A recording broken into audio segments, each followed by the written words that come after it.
সরকার গঠন করে বাংলাদেশের জনগণের উপরে আবার সেই ফ্যাসিস্ট কায়দায় শাসন কায়েম করতে চায়। বাংলাদেশের সরকার এই ফ্যাসিস্ট কায়দায় যে দেশের শাসন কায়েম করতে চাইবে তাদের কি অবস্থা আপনার ইতিহাস থেকে শিক্ষা গ্রহণ করুন।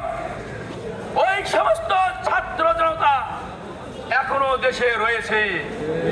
আপনারা লক্ষ্য করেছেন ঢাকা বিশ্ববিদ্যালয়, জাহাঙ্গীরনগর বিশ্ববিদ্যালয়ে নির্বাচন হয়েছে, সেই সমস্ত ছাত্র জনতা তাদের রায় কোন পক্ষে বাস্তবায়ন করেছে। আগামী দিনে 16 তারিখে রাকসু আছে, 15 তারিখে চাকসু আছে, এখানেও সেই প্রতিফলন ঘটবে ইনশাআল্লাহ। এদেশের সাধারণ মানুষরা অব্যাহতভাবে সমর্থন দিয়ে যাচ্ছে। আজকে আমরা ডিসি মহোদয়ের মাধ্যমে প্রধান উপদেষ্টার কাছে স্মারকলিপি দেওয়ার মাধ্যমে এই বিষয়টা জানিয়ে দিতে চাই যে দাবি দাওয়াগুলো আমরা পেশ করছি।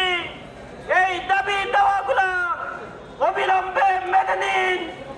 বাংলাদেশে অবাধ গণতান্ত্রিক পরিবেশে নির্বাচনের পরিবেশ নিয়ে আসুন।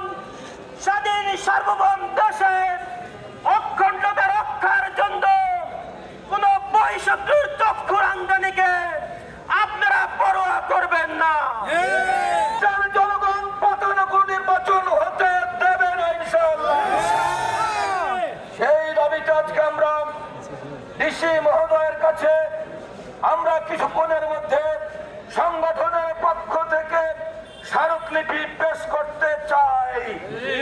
আমরা আরো ঘোষণা করতে চাই এ সমস্ত দাবি দেওয়াকে যদি সরকার গুরুত্ব না দিয়ে নির্বাচনের পথে এগিয়ে যায়